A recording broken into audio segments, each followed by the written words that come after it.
शिक्षक कभी सामान्य नहीं होता, प्रलय और निर्माण उसकी गोद में खेलते हैं। चाणक्य के महान विचार। हेलो फ्रेंड्स, मैं आपकी दोस्त सुधा सिंह विकलांग साथी ट्रस्ट के दिव्यांगम चैनल से आप सबका स्वागत करती हूं और आशा करती हूं आप लोग स्वस्थ होंगे। तो फ्रेंड्स, आज मैं आप लोगों के लिए एक नई कहानी लेकर हाजिर हूं, जिसके लेखक हैं श्री रमेश चंद्र शर्मा सर। उनकी कहानियां पहले भी आप लोग सुन चुके हैं और उनकी कहानियां सच में बहुत अच्छी होती हैं, सच में प्रेरणादायक होती हैं। तो उनकी एक कहानी दिव्यांग देवता लेकर मैं हाजिर हूँ। तो मैं कहानी शुरू करती हूँ कि अचानक बादल गरजने लगे, हवाएं तेज चल पड़ी। बारिश से आशंकित लोग इन के प्रकार घर पहुँचने की जद्दोजहद में लग गए।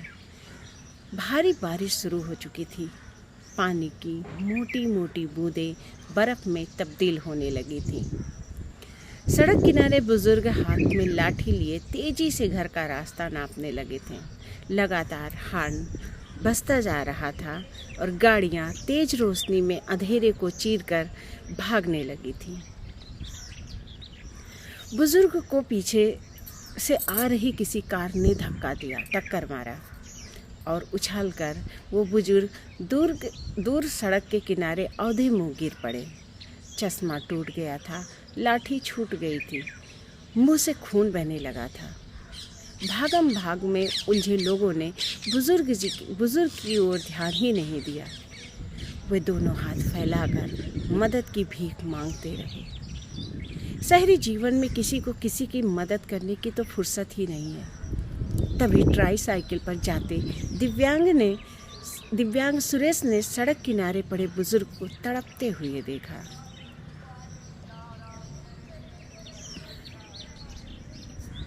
सुरेश की नज़र उन बुजुर्ग पर पड़ी और सुरेश तुरंत बुजुर्ग के पास पहुंच गए। सुरेश ने बुजुर्ग से कहा, आप घबराइए नहीं, आप अच्छे हो जाएंगे। तो बुजुर्ग ने सुरेश से कहा, बेटा तुम तो खुद पैरों से दिव्यांग हो, मेरी मदद कैसे कर सकते हो? तो इस पर सुरेश ने कहा, मैं स्वयं एक डॉक्टर हूँ, आपको तत्काल चिकित्सा की ज़रूरत है, प्रभु ने मुझे भेजा है। तो बुजुर्ग ने कहा, इस सड़क पर तो अनेक डॉक्टर, इंजीनियर, प्रोफेसर, अधिकारी, नागरिक, वकील निकल रहे होंगे, किसी ने भी घायल बुजुर्ग की मदद तो नहीं की। सुरेश ने कहा, मैं भी अपनी ट्राईसाइकिल से एयरपोर्ट जा रहा था, आपको चिकित्सा की बहुत ज़रूरत थी, इस कारण फ्लाइट छोड़ दिया। सुरेश ने अपने आज उपलब्ध चिकित्सा किट से तत्काल घायल बुजुर्ग को फर्स्ट एड दिया। बुजुर्ग को आराम लग गया। सुरेश ने अस्पताल में फ़ोन करके एम्बुलेंस बुलवा लिया और बुजुर्ग को हॉस्पिटल भेज दिया। बुजुर्ग के घर परिवार वाले भी हॉस्पिटल आ गए और परिवार वालों ने मदद करने वाले की जानकारी जुटाने की कोशिश की। बुजुर्ग ने अपने घर वालों से कहा, स्वस्थ लोगों की विकृत मानसिकता के बीच ऐसे दिव्यांग देवता का डॉक्टर बनकर उपस्थित होना किसी चमत्कार से कम नहीं। तो फ्रेंड्स, श्री रमेश चंद्र शर्मा सर की ये कहानी जो कृष्णा नगर इंदौर से हैं, उनकी तो कहानियाँ आप लोग हमेशा सुनते आए हैं। उनकी कहानियाँ सच में शिक्षाप्रद होती हैं और आज उनकी इस कहानी ने तो मेरे दिल को छू लिया। और एक बात मैं अपनी तरफ से कहना चाहती हूँ, हम लोग जब गाड़ियों से चलते हैं तो बिल्कुल आसपास ये नहीं देखते हैं, अगर कोई बुज़ुर्ग चल रहा है या कोई साइकिल से चल रहा है तो बिल्कुल ध्यान नहीं देते हैं कि हाँ उसको चोट लगेगी या नहीं लगेगी। अपनी गाड़ियाँ अपने रफ्तार से लेकर चले जाते हैं, जिसकी वजह से एक्सीडेंट वगैरह होते हैं।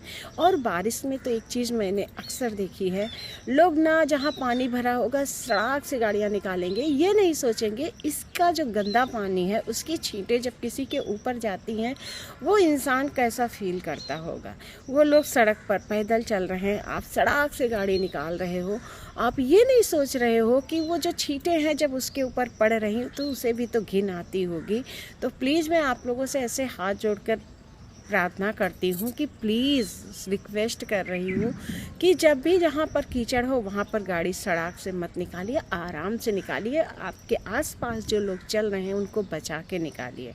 आप हॉर्न देंगे तो वो लोग खुद ही थोड़ा सा उससे दूर हो जाएंगे और आराम से आप गाड़ी निकालिए। और एक चीज़ और देखने को मिलता है हमारे यहाँ, अगर कोई एक्सीडेंट हो जाता है तो लोग निकल जाते हैं। ये नहीं कोई सोचता लाओ मैं खड़ा होकर देख लूँ कि कहीं कोई अपना हो, कहीं कोई किसी का अपना हो तो मैं उसको तुरंत हॉस्पिटल भेज दूँ। शायद अगर हमारा ये प्रयास रहे कि अगर हम किसी का एक्सीडेंट होते हुए देख लें और उसे तुरंत हॉस्पिटल पहुंचा दें तो उसकी जान बच सकती है। पर लोग डरते हैं, लेकिन आप तो नियम भी ऐसे हो गए हैं कि जो कोई हॉस्पिटल पहुंचाता है उसको पुलिस उससे कोई पूछताछ नहीं करती है। तो प्लीज़ इस चीज़ पर ध्यान दिया करिए। अगर आपके आसपास कहीं ऐसी घटनाएं घटती हैं तो प्लीज़ आप लोग उसे तुरंत हॉस्पिटल पहुंचाइए। तो फ्रेंड्स, सर की ये कहानी मैं आशा करती हूँ आप लोगों को बहुत पसंद आई होगी और हमारे ऐसे दिव्यांग जो अपने अंदर किसी की सहायता करने का जज्बा रखते हैं उनको मैं सलाम करती हूँ। और ऐसे ही दिव्यांग लोगों के लिए हमारा ये चैनल दिव्यांगम जो हर तरह से उनकी मदद करने के लिए तैयार है।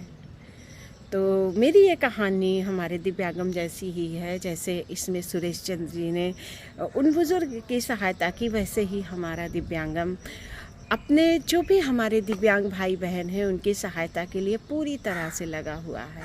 यहाँ पर जितने लोग भी अपने विचार रख रहे हैं, जितने लोग भी यहाँ पर आपको कुछ जानकारी दे रहे हैं, वो एकदम बिल्कुल निस्वार्थ सेवा आपकी कर रहे हैं। सर अभी हमारे यहाँ अभी एक नया सेगमेंट शुरू किया गया है जो बृहस्पति और शुक्रवार को प्रसारित हो रहा है, वो है जनरल नॉलेज का। तो प्लीज़ आप भाई बहन, दिव्यांग भाई बहन और सकलांग भाई बहन, तो प्लीज़ आप लोग उस सेगमेंट को ज़रूर देखिए, क्योंकि आपको घर बैठे नॉलेज मिल रही है, निःशुल्क नॉलेज मिल रही है, तो उसका लाभ ज़रूर उठाएं। तो मैं आप लोगों से रिक्वेस्ट करती हूँ और अपने इस दिव्यांगम को ढेर सारा प्यार दें। और जैसे सुरेश सर ने उन बुज़ुर्गों की सहायता की, हम दिव्यांग हों, सकलांग हों, हम सबको एक दूसरे की सहायता ज़रूर करनी चाहिए। तो इसी के साथ मैं फिर मिलती हूँ एक नई कहानी के साथ, एक नए जोश के साथ। तब तक के लिए नमस्कार।